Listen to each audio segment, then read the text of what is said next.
I'm here today with Barry Vince. Barry is the owner of Two Roads Professional Resources, 22 years in the business. And right. Barry, I'll have you tell us a little bit about what Two Roads is and what you guys do. Sure. Thanks, Don. Two Roads Professional Resources, we're a technical staffing company. Our expertise is in the high-tech world of engineering, software, systems, and so forth, primarily in things that fly these days. So you supply people to companies that make things that fly? Absolutely. Okay. And on satellites and on communication systems that go up with weaponry systems. So primarily in the defense and outer space industry it is most of the work that we do these days. And are your clients local, national, international, in California, all over, or where do you service your customers? Yeah, we're across the country. Okay. So we do business with some local space launch companies here, like SpaceX and some others that are known. Okay. And then some defense contractors in like the satellite business and launch business. Sure, because they're all over, of course. Yeah. Yep. So you really narrowed into a niche then of supplying engineers and people to that industry. We are Now, as of today. How did you get into that? How did I get into that? So originally when we formed the company, we came out of an aerospace company named McDonnell Douglas. And so the majority of our clients were based in the airplane world, aerospace world. Okay. And as that has evolved, to more of, the rockets and the satellites and the, unmanned vehicle space and so forth, the drones and all that stuff. In Southern California, that's where the majority of the jobs have gone. Okay. And so as a company, we've sort of followed that trend. Follow the deal. Right. Yeah. Good. Yeah. And over the last 22, now you have a partner in your business, right? I do. So tell us how you got started in the business. What were you doing before this, and how did you guys come about starting a company 20 years ago? Sure. Thanks. So we were at a company owned by McDonnell Douglas. And this was about 23 years ago or so. Right. And we were in a similar market. In Boeing came into Southern California and bought McDonnell Douglas assets. And if it didn't fly, at that point McDonnell Douglas had a very diverse portfolio of companies. Transportation companies, travel companies, staffing companies like ours. Right. And so we used that as an exit time to go out and form Two Roads. Great. And so your first clients were your former employer. Is that how that worked also? Some of them were. Okay. Yeah, that helped launch Two Roads. And so it was an easy transition into going from an employee to a business owner and, partner to our clients. Yeah. The relationships sort of remained the same. And then we had to build brick by brick. Now tell us about that. Of course, listening to the show, the audience in the show are mostly business owners, but you've been an employee and a manager and someone, and then worked and then started your own company. Can you describe the difference between working for a large corporation and then working on your own? Sure. Well, there are advantages working for a large company. The benefits and the stability and education and those types of things are there, and that's strong. But the thrill of starting your own business is, for me at that point was very desirable. With that comes challenges and responsibility that are, considerable. Right. Of hiring and, managing employees of your own. Right. Rather than just being a cog of the wheel. Responsible for profit and loss and and also being a good partner to your partners. Right. You have a responsibility to them and your employees to perform at a certain level. Right. So it takes it sort of going away from just you to a bigger picture, that you have to be responsible for. I imagine there's also the financial risks too. I mean, you're taking a salary and getting a steady income, and all of a sudden you tell your wife, "Hey, guess what? It's all on me now." Oh, yeah.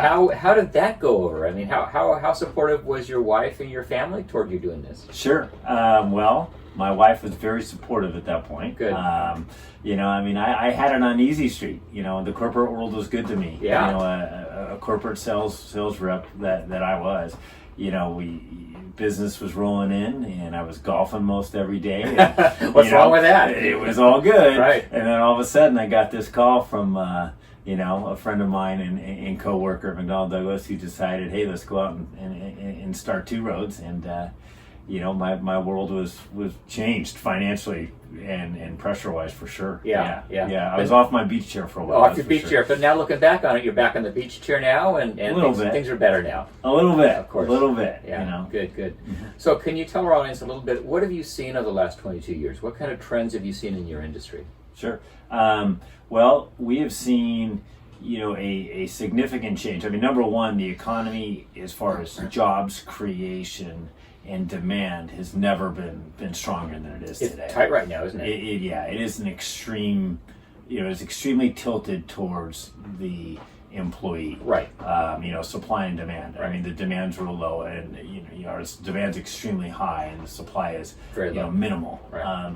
That's been a problem in our country that we saw coming from probably about 30 years back when I was talking to defense companies, as far as a talent shortage in the science and mathematics skills. It's a problem for people looking for talent, but it certainly isn't a problem for the country in general. I think low unemployment is wonderful, isn't it? Or absolutely, absolutely no. I think it's wonderful. Yeah. I mean, there was a time, and especially in Southern California, when the aerospace market and the airplane market was hit hard, and engineers couldn't find a job, and there was they were working at lower level jobs than their education level.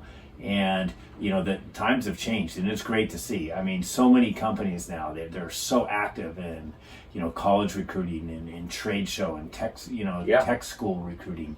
The opportunity there for a young engineer or a young person growing up in a high tech world is fantastic. Crazy. Right? It is. Yeah, it is. But that, on the other side of the coin, though, it makes it very difficult for your clients to find that talent and keep that talent, I imagine. It does. It's almost like an uphill battle for them right now, and it's not a good position for them to be in. I mean, they're some of the government procurement windows have been brought down from, say, like a 10 to 15 year procurement window, especially in outer space, down to 5-year programs on these defense companies, and the big defense companies can absorb the larger salaries that they're having to pay for individuals right now, but their suppliers can't.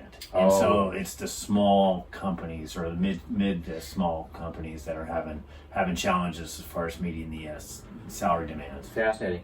Yeah. Can you tell us a little bit about a typical client and how you helped that client? Give us an example. Walk us through. Give us a visual of what you did for somebody and how that worked out. Sure.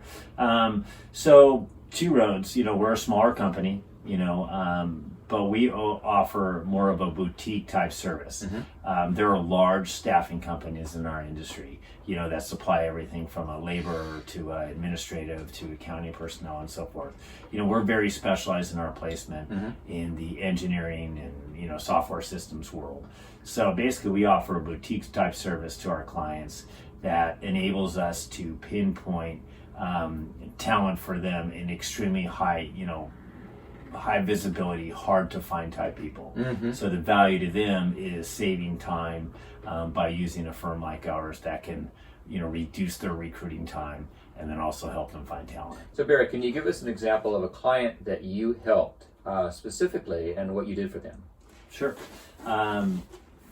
Like right now we're working a lot with satellites, military satellites, for example, and the talent, which is extremely hard to find anyways in the technical fields, is even smaller with the people with clearances, secret clearances, top grade military type clearances, and there are large government programs going on right now where they need this super hard to find talent. And so we've created relationships with, the military, the armed services and so forth, to provide an area for people that are leaving the service to provide access to awesome high-paying jobs. Right, that makes sense. I mean, Yeah. you've got a great talent pool of people leaving the military Sure. that you're going to find great positions for them for employers that need them. Correct, and those people are hard to find. Yeah, So, I'll bet. That's great. And because you're a boutique firm, because you specialize in this, it positions you to be very well suited to do that kind of thing. It does. Yeah. And in our relationships and our, relationships with the key hiring managers at the key. We're not just more of a headhunting type company that throws a lot of people at you. We're very specialized in particular the people we'd send. Right, makes sense. Good. Eric, you've been there doing this 22 years. You've seen lots of ups and downs in the industry. If you could predict or look in the future, going forward 5, 10 years, I know you can't predict the stock market, but could you predict what might be happening in your industry? Sure. I see continued tightening in You the do. labor market. You do. Absolutely. So yeah. you see it as low unemployment going forward for a while. I do. I think, with the military programs that I know that are already funded, I think with the unmanned vehicle, the drone world, I think, with the rocket ship type world, and the, Right. The SpaceXs and the Virgins of the world, the, autonomous cars, the Teslas and all that, those are high, high demand jobs that aren't going to stop. Okay. And I think that the talent pool will continue to be limited. I know that the colleges are working on trying to solve that. Sure, STEM is huge these days. It is, and as a country as a whole, we're digging in, now into the middle schools Right. and the high schools, which Right. is great. And so I think help's on the way, but I think it'll be still rough. I mean, I think for the next decade or so. Interesting. All right. Yeah. Well, that's going to bode well for you and your firm, then, isn't it? I imagine It will. Demand's going to be there. Yeah. It's hard to find people. Yeah. It's hard to find people. But we have a good team of experienced, talented recruiters who, one by one, we built a culture and a process, and we've been doing this a long time. Yeah. So, Yeah. Great. Eric, can you tell us a little bit about, I asked everyone on the show about the challenges that you've faced and how you've overcome them. So over 20 some odd years in doing this, what comes to mind? What kind of challenges have you seen, and then how did you overcome those challenges? Sure. I would say mostly, internal growth of hiring our own employees. I think sometimes salespeople can be not the best buyers. Okay. I guess I would use an example of me buying a car. Right. I could sell cars probably, but I'm not a good purchaser of cars. So I'm not sure if I understand what you Yeah. mean. So your employees are salesmen? Yes. And we so have to salespeople hire a recruiters. salesman to hire another salesman for Yeah. another company, that's what Yeah. you mean by that dynamic? Yes. Interesting. Yeah. Okay. And I think with internal growth, I mean, relationships are fostered within a team, and we're not a cutthroat organization. With that comes a great culture within our company of Two Roads, but then it also brings some challenges from some people as far as growth goes. So. Yeah. So how did you address those challenges, or what advice would you pass along to other business owners that might be having that same kind of challenge? Sure. Well, we've recognized that problem. This is, say, about 5 years ago, and we dramatically changed the culture of our company. We started adding people, on a part-time basis, some virtual, that taps into the talent pool of local people who want to work for Two Roads, which has been great. We've also loosened the belt a little bit. As far as from the steady 8 to 5 type thing goes, and wearing suits to the office, we went from suits to business casual to now, people have surfboards in the office and dogs come in occasionally, and, we wear shorts, and we provided more of a place where people are happy to work at, which I think more than anything else, I mean, it sounds really simple, but it's helped us big time. And that shift, I imagine you've seen that shift in your clients also? Absolutely. Yeah. And that's something I started noticing, at these high-tech companies that we serve. The games and those types of things. The gamers are sitting there on couches, taking a break at work or playing ping pong or whatever it might be. And before, that wasn't the way we did business. No. And it is now. It didn't look like our dad's office back then. No. Nope, not at all. No way. Not at all. Yeah. But it is now. Interesting. And that's the way that the times are. And I think it's great, because that's the way I choose to live my life too. So. Can you think of other challenges that you've come across in the 20s, in the 2 decades you've been doing this? Sure. Yeah, we've had challenges as far as not only growing the business, but also picking the right clients. Not every client has been right for us. I think sometimes the dollar drives you to go after more business and be aggressive, but that's not necessarily always the best thing, as far as a long-term strategy for your company. So I think probably 6-7 years ago we were aggressively growing and expanding our clients quite a bit into some different industries that might not have been our best match. As far as from we got out of our boutique type staffing role. I think we tried to become more general, more aggressive, and more volume based.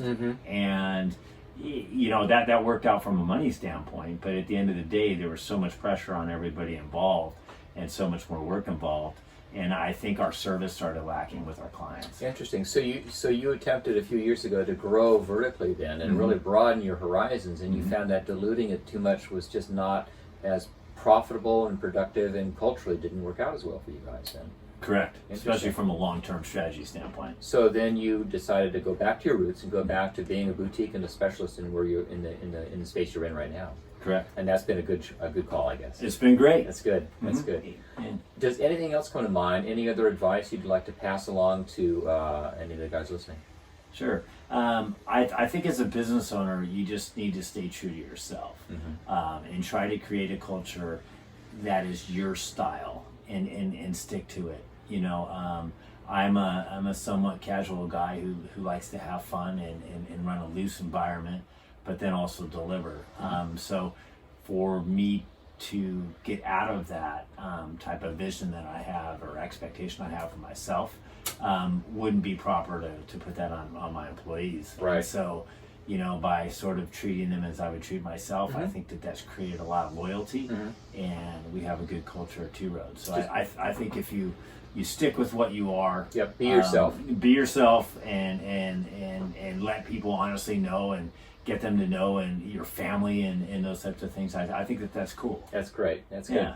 You know, we have a little bit of time. One question I forgot to ask you, I wanted to do on a little bit, and that's the fact you mentioned earlier that you're a woman-owned business. So how has that affected you guys? How does that, I imagine it's a very good thing with working with larger corporations. Other benefits besides that, or can you address that a little bit? Sure. Yeah. You know, my partner Tammy and I are, you know, obviously owners of the business, Right. and it's helped us. It's helped us with some government contractors, you know, as far as government spending limits. You know, they have a certain amount of dollars that they have They have to set requirements aside they need to do for minority-owned businesses. Got it. Okay. Yeah. So, you know, if you're going to be doing business in the defense world, to be a small, disadvantaged, or minority type business, It really helps. It sure does. Yeah. Yeah. It's a competitive world out there. So any sort of boxes you could check through their procurement worlds is good. Interesting. Yeah. What about in the smaller mid-sized firms? Is it as important there, or is it just works and why not? It's just who you are. Correct. I think with the smaller to mid-size, it's not that important. Okay. You know, I mean, it's part of the culture of our company. Yeah. You know, and I think it's a good culture. But Yeah. you know, with the smaller businesses, It doesn't make a big They don't difference. really have dollars to spend that way. Yeah. That they have to spend. They don't have check boxes they need to do. Nope, On that not kind of really. thing. Yeah. Great. Well, good. Well, Barry, is there anything else you'd like to pass along to any of your customers or potential employees that may be listening? Sure. I think as we enter, you know, we're actually in the middle of a talent shortage that I predict will become greater and harder to find. You know, talent for companies across the board in all kinds of different industries. I think it's important to set, you know, a good culture within your company as far as retaining the employees you have and providing, you know, a reason for them to stay within your company. I think you always need to recruit the people that are already within your company, not just keep your eyes on bringing new people in. I mean, I think you have to set yourself up on a digital platform to attract people to your company and know personally about what your company does and get to know you personally and those types of things. So I think that's important. So what does it look like, or what would you advise someone to be doing then now toward that end? I think it's openness. I think it's being honest and open about your company. So at Two Roads, for example, like if we do a wellness event, like a 5K or a 10K, we're involved in a lot of different charity events. I think it's great for, you know, blogs to be written and social media and that information be posted on your website and, you know, the social media platforms, because I think it lets the prospective employee see what you guys are about. And I think that's a great thing. You know, and that could be all kinds of different cultures. But, Right, so it's a little bit like what we're doing right now, right here. Absolutely. I mean, it's getting your voice out there so potential employees can hear you're a real person, real honest and care and whatnot, and hear your story, and that will go a long way toward helping your culture and future culture of people that you hire. Right. Interesting, yeah. That's the So idea. You're advising your clients now to go and be more active in that space so that people are more visible and more transparent then, right? Absolutely. I think transparency is key. Interesting. And I think people that's what a lot of, like, especially the younger people looking for jobs. Yep. that's, I think, just as more important to them than the actual job sometimes. Yep. You know, they want to go in with a company that has the right cultural fit for them. That makes them feel good about where they're going. It's huge. Yep, makes sense. Yeah, great, Yeah. good. Barry, how should someone get a hold of you? If they want to get a hold of you or your company, what would you recommend? Sure. Well, our website's tworoads.com. TWR or two?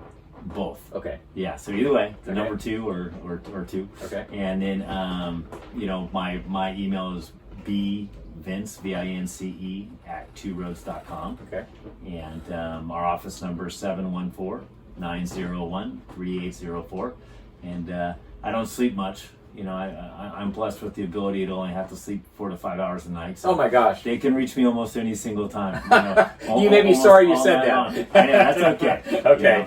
You know, it's always fun to talk business. Great. All right. Well, Barry, thanks so much. You've been a great guest on the show. Appreciate having you. Thank you, Don. All right. Appreciate it. Bye-bye. Hey, thanks for listening to My Company Story. We have new episodes coming out every week, so please subscribe if you like this. And if you'd like to hear previous episodes, you can go to mycompanystory.com or wherever you listen to your podcasts. Also, if you or someone you know would be interested in coming on the show, please email me at don@burge.com. Thanks for listening.